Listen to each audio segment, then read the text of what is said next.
Italian Americans are leaders, and they're also patriotic Americans. Italian Americans are family people. Italian Americans are confident. Italian Americans are savvy. Italian Americans know who they are and are proud of it. Italian Americans care about other people. Italian Americans are warm and lovable people. Italian Americans are substantive, friendly, very good to be around, funny, and honorable. Italian Americans are special and aware of who we are.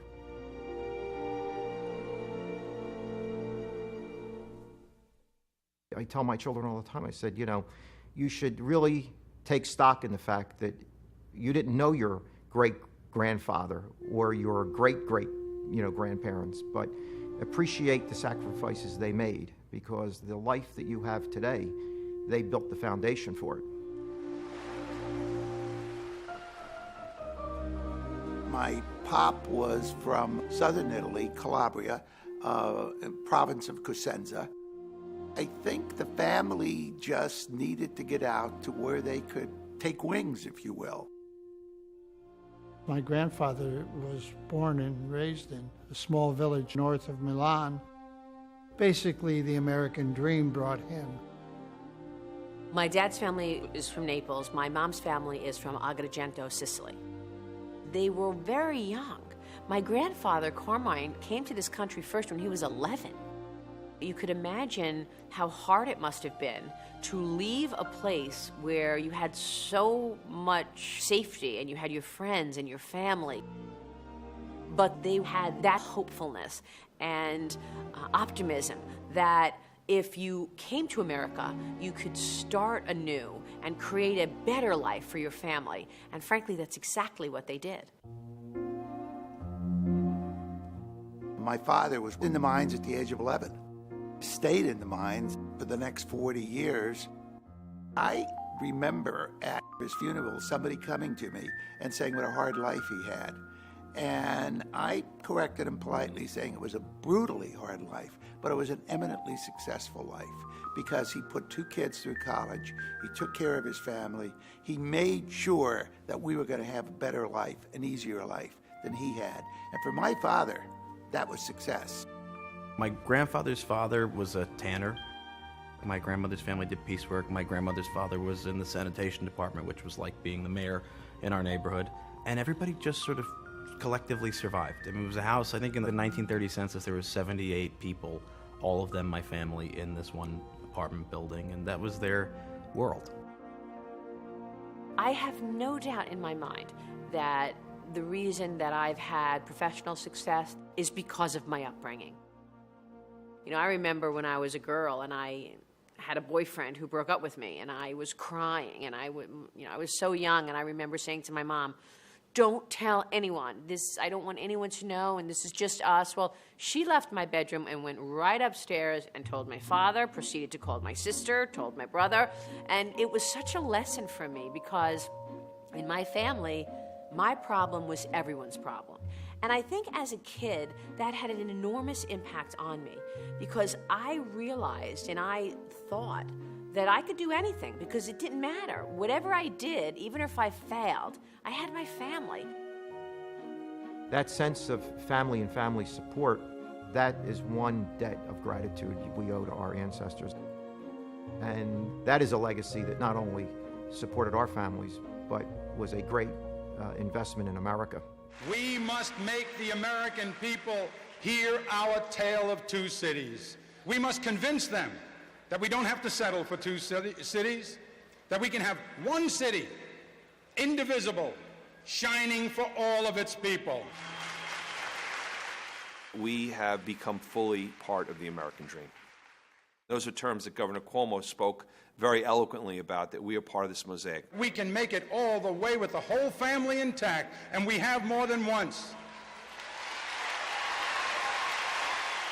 The convention speech that he gave, that embodies everything he believed in, and that's what made it so poignant and so truthful and wonderful that people can never forget.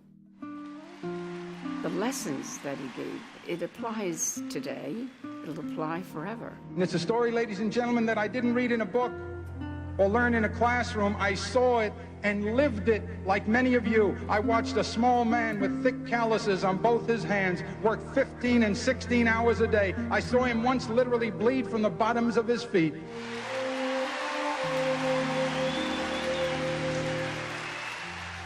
La familia, the family.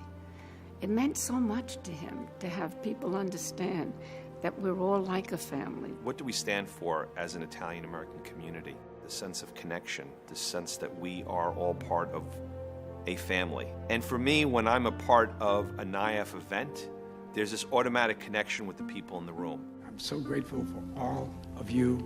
It's great to be Italian. We share a common history. We share a common love of our culture. And to me, Niaf is the place where that family can come together.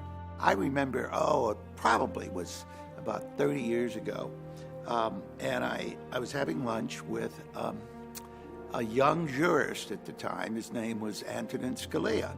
I asked him, what's the purpose of this organization? He said, we don't need help in getting jobs. We don't need help in this, but we've got a wonderful culture, and we should really remember that culture.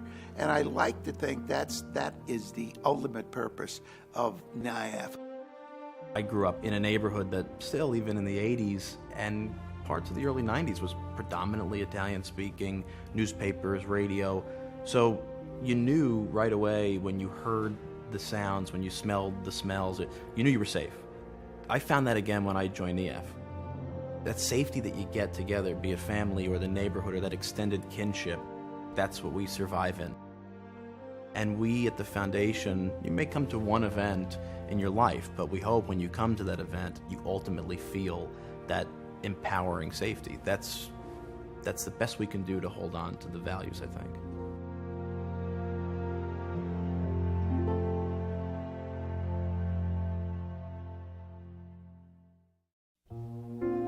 My name is Joe Del Rasso.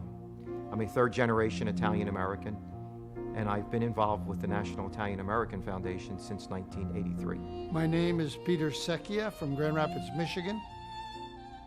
I'm a third-generation, proud Italian-American, and I've been a member of Niaf ever since the early 1970s. My name is Aileen Riato Sairi. I am a first-generation Italian-American. I was the first woman vice president of Niaf and the first woman vice chair of Niaf. My name is Fred Rotondaro. I'm first generation.